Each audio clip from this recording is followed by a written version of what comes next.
Assalamualaikum warahmatullahi wabarakatuh. Alhamdulillahil ahadis samad, lam yalid wa lam yulad wa lam yakul lahu kufuwan ahad. Allahumma salli ala Muhammad afsahi mannati qabiddad wa alihi wa ashabihi ila yaumil wa'ad, amma ba'd. Para pemirsa yang dimuliakan Allah, segala puji bagi Allah atas segala karunia-Nya. Salawat dan salam untuk Nabi kita Muhammad sallallahu alaihi wasallam. Kali ini kita akan berbicara tentang bahagia dunia dan akhirat. Kita akan bahas surat Al-Kahfi ayat yang ke-46. Kita baca ayatnya. A'udzubillahi minasyaitonirrajim. Al-malu wal banun zinatul hayatid dunya wal baqiyatus shalihat khairun inda rabbika sawaban wa khairun amala. Kata Allah, harta dan anak-anak adalah perhiasan hidup dunia, dan yang kekal abadi daripada amal saleh itulah sebaik-baik pahala dari Tuhanmu dan sebaik-baik harapan untukmu. Nah, itu arti sederhananya surah Al-Kahfi ayat yang ke-46. Kata Allah, harta dan anak-anak itu adalah perhiasan hidup. Jadi kalimat ayat ini dimulai dengan kalimat harta, anak-anak, perhiasan, dan itu memang kebahagiaan dunia. Harta itu kebahagiaan dunia, anak itu kebahagiaan dunia. Karena itu mereka berdua keduanya, harta dan anak, disebut perhiasan dunia karena sama-sama membahagiakan kita. Perhiasan itu menyenangkan, ya, menyenangkan kita. Jadi kebahagiaan dunia itu karena kita punya harta dan punya anak. Karena itu disebut zinatul hayatid dunya. Menariknya, kenapa Allah menyebut harta dan anak itu perhiasan? Kenapa harta dan anak disebut perhiasan? Karena keduanya memiliki sifat yang sama dengan perhiasan. Apa sifat perhiasan? Pertama, perhiasan itu sifatnya dibanggakan, begitu. Jadi sifat perhiasan itu selalu dibanggakan. Makanya ya, apa yang kita pakai dari perhiasan pasti ditampakkan, gitu ya.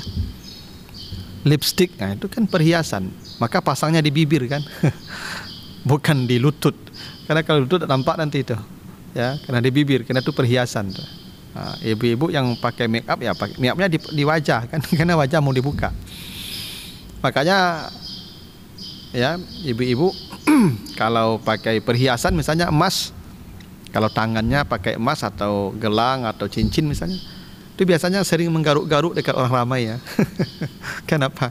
Ya karena itu sifat perhiasan itu. Walaupun tidak gatal, tapi yang menggaruk itu bukan karena gatalnya, karena menampakkan cincinnya atau gelangnya, ya. Makanya ada orang kalau pakai cincin di tangannya banyak, itu kalau ngomong kan begini tuh, carinya begini. Ya itu memang sifat perhiasan begitu, dia selalu dibanggakan, ya. Itu makanya Karun, kalau kita baca nanti ceritanya di surah Al-Qasas ayat 79, ya, cerita Karun. Kan Karun itu kaya raya tuh, ya, yang tidak ada orang sekaya dia tuh. Bahkan kata Allah, kunci gudang emasnya saja, ya, hanya bisa diangkat oleh 40 orang laki-laki. Bukan emasnya, ya, kunci gudang emasnya. Betapa kayanya Karun, ya. Kunci gudang emasnya saja itu 40 orang yang bisa mengangkat. Dan diceritakan fakharaja ala qaumihi fi zinatihi. Karun kalau keluar rumah selalu membanggakan kekayaannya, selalu memamerkan zinah, ya, ya, kekayaannya, hartanya. Jadi wajar, ya, kalau harta disebut perhiasan, ya, karena sifat perhiasan itu selalu dibanggakan. Tidak ada satupun perhiasan kecuali manusia akan bangga. Mobil itu perhiasan, makanya orang kalau pakai motor itu dari gerbang komplek langsung masuk rumah itu. Tapi kalau punya mobil baru muter-muter dulu tuh. Kenapa? Supaya orang tahu lah, ya, dia punya mobil. Itu biasalah itu namanya zina, itu namanya perhiasan. Ya, perhiasan itu dibanggakan. Ya, salah satu bentuk dibanggakan itu ya diperlihatkan pada orang. Anak juga begitu, anak perhiasan. Karena makanya ibu-ibu nih kalau ngumpul pasti yang diceritakan tuh anak ya.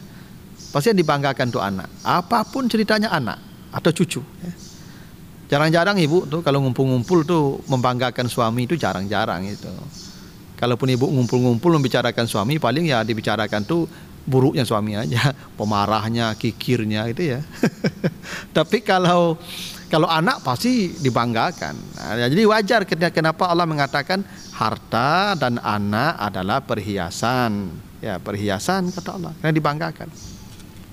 Yang kedua, kenapa harta dan anak disebut perhiasan? Karena sifatnya sementara. Yang namanya perhiasan ya sementara. Tidak ada perhiasan yang kekal, yang abadi. Ya. Nah, ini disebutkan Allah di surat Al-Hadid ya, ayat yang ke-20. Kata Allah, anak, harta itu zina. Ya. Dia seperti hujan yang turun dari langit membasahi bumi, lalu bumi menumbuhkan tanaman kemudian tumbuh kembang menjadi hijau, yang saking hijaunya ya a'jaba al-kufara nabatuhu, membuat orang-orang kagum kepadanya. Jadi tanaman itu saking hijaunya, itu petani begitu mengaguminya. Petani tidak mau pulang ke rumah saking indahnya tanamannya. Tapi kemudian kata Allah, summa yahiju, dia berubah menjadi layu. Fatarahu musfaran, dia berubah jadi kuning warnanya. Lalu summa takunu hutama, lalu dia pun menjadi sampah. Nah, gitu kata Allah ya. Jadi harta dan anak itu yang kita banggakan itu sebagai perhiasan. Ada waktunya kita memuja dia, mengagumi dia. Tapi pada waktunya dia berubah menjadi layu, kuning, dan akhirnya kembali jadi sampah. Karena itu tidak ada perhiasan yang abadi. Kata Allah, perhiasan itu berujung sampah. Semua yang kita banggakan akan menjadi sampah pada waktunya. HP yang kita beli mahal, yang kita banggakan, akhirnya masuk tong sampah itu. Suka atau tidak suka, akhirnya dia jadi sampah yang kita bangga memakainya. Begitu juga mobil yang kita pakai dengan harga ratusan juta, pada ujungnya jadi besi tua. Suka tak suka dia akan jadi sampah. Rumah megah yang kita banggakan, yang payah-payah kita bangun, nanti pada ujungnya jadi setumpuk batu, setumpuk pasir saja. Anak yang kita banggakan ujungnya juga begitu, dia jadi sampah juga. Ya, ketika dia sudah besar, dewasa, tua, dan akhirnya dikubur ya, lebih dalam lagi dari kuburan hewan ya, dari binatang ya, tanamnya ke dalam tanah.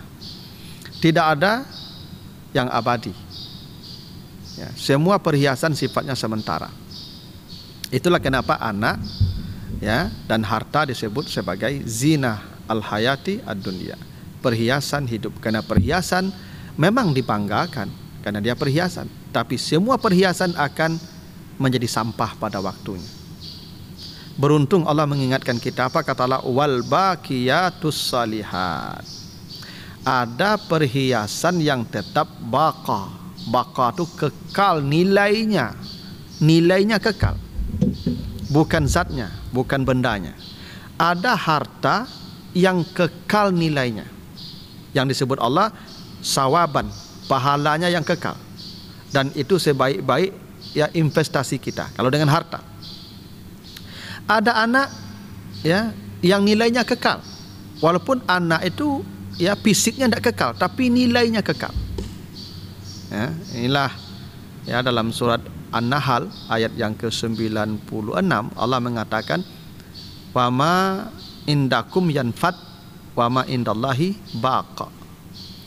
Apa saja yang ada bersamamu, apa saja yang kau miliki bersamamu akan hilang, lenyap dan binasa pada waktunya. Yanfad.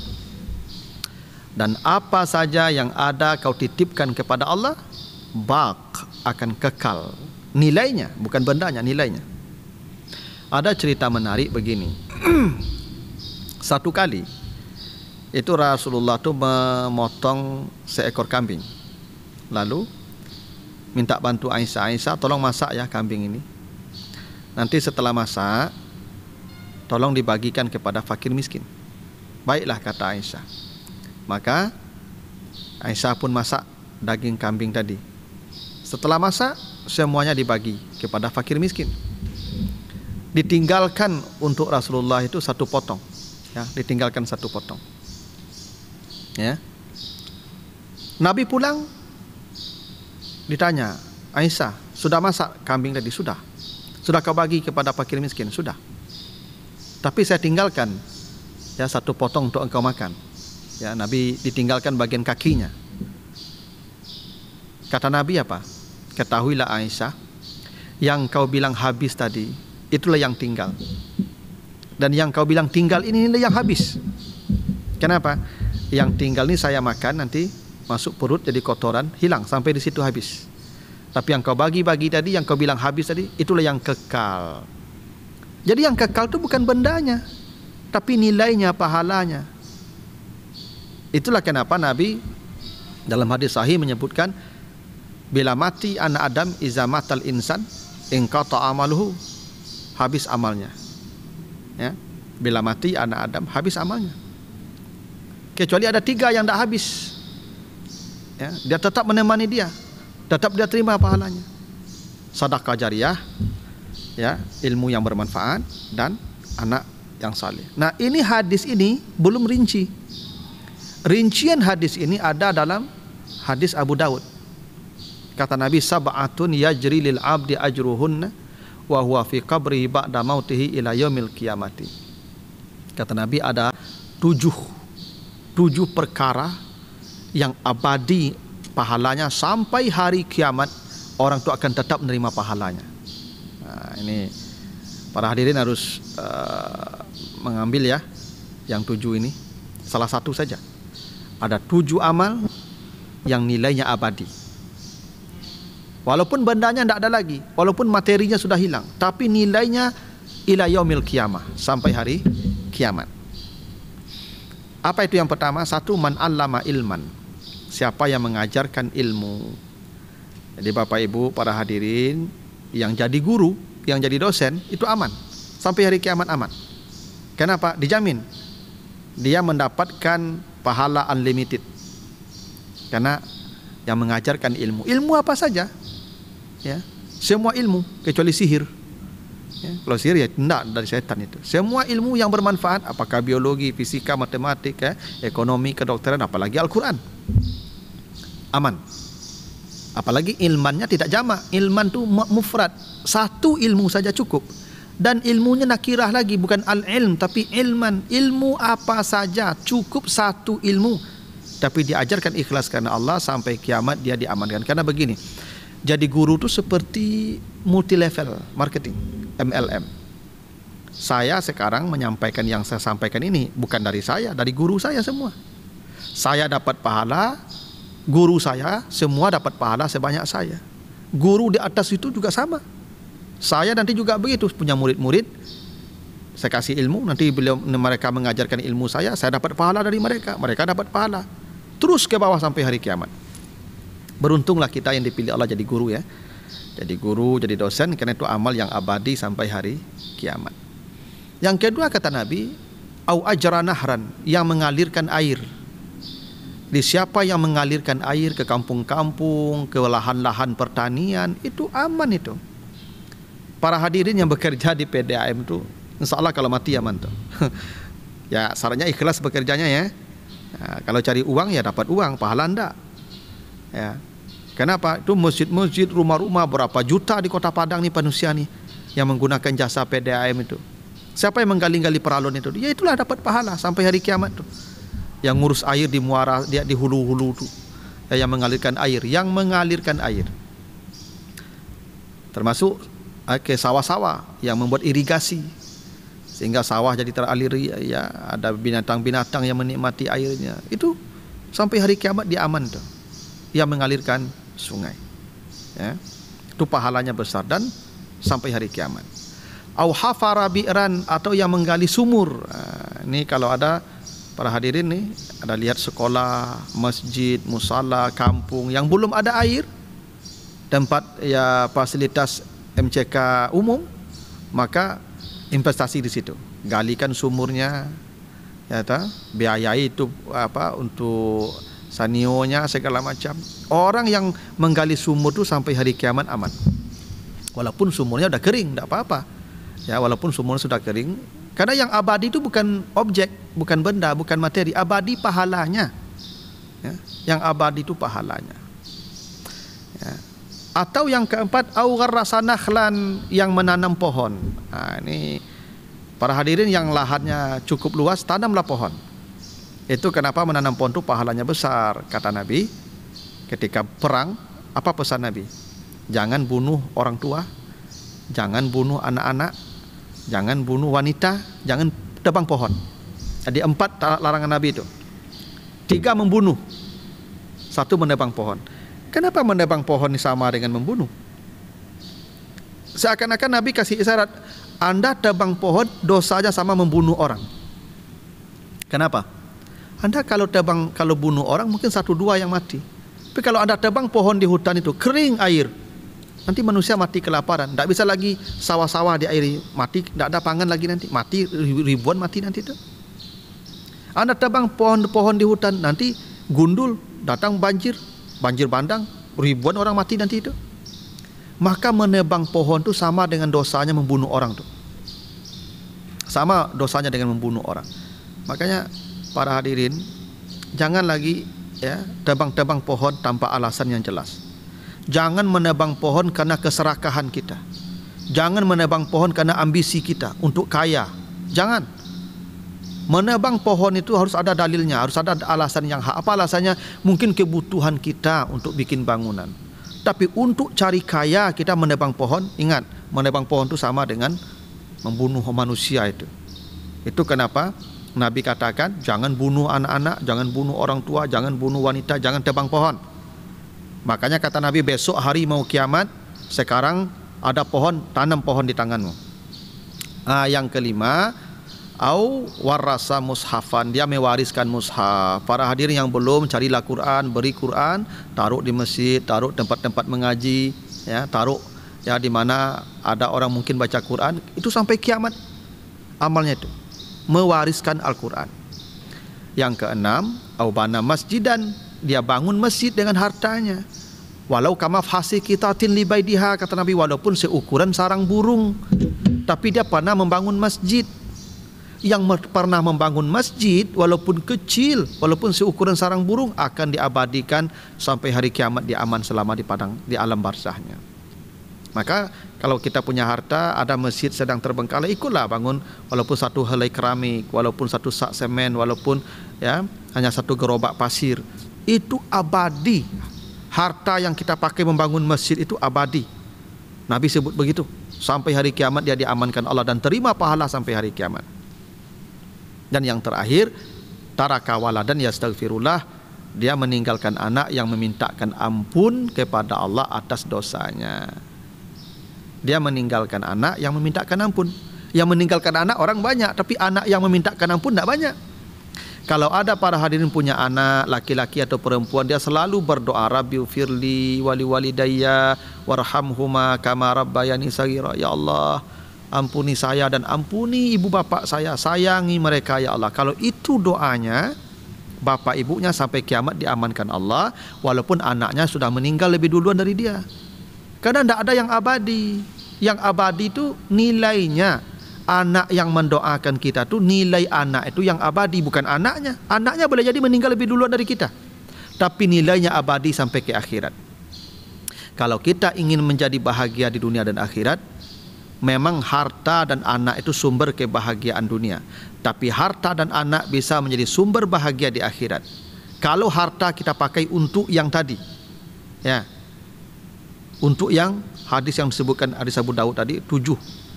Atau kita punya anak yang bukan hanya dibanggakan dalam perkara-perkara fisiknya, tapi dibanggakan sampai ke akhirat karena dia paham agama, dia dekat dengan Allah, dia saleh, ya, dia mengerti cara berbakti. Nah, inilah cara bahagia dunia dan akhirat seperti yang digambarkan dalam hadis dari Abu Daud tadi. Mudah-mudahan kita mendapat, ya, dipilih Allah sebagai manusia yang mendapat kebahagiaan dunia akhirat, dan kita, ya, tentu berencana, berusaha seperti yang diisyaratkan oleh Nabi dalam hadis yang sahih tadi. Demikian, mudah-mudahan ada manfaatnya. Wassalamualaikum warahmatullahi wabarakatuh. Penerimaan mahasiswa baru Universitas Baitur Rahmah, S1 dan Profesi Dokter Umum, S1 dan Profesi Dokter Gigi, S1 Manajemen dan Kewirausahaan, S1 Kesehatan Masyarakat, D3 Kebidanan, D3 Radiologi, D4 Keperawatan Anestesiologi, S1 Administrasi Rumah Sakit, S1 Farmasi Klinis, dan D3 Akademi Keperawatan Baitur Rahmah. Untuk pendaftaran silakan kunjungi website pmb.unbrah.ac.id.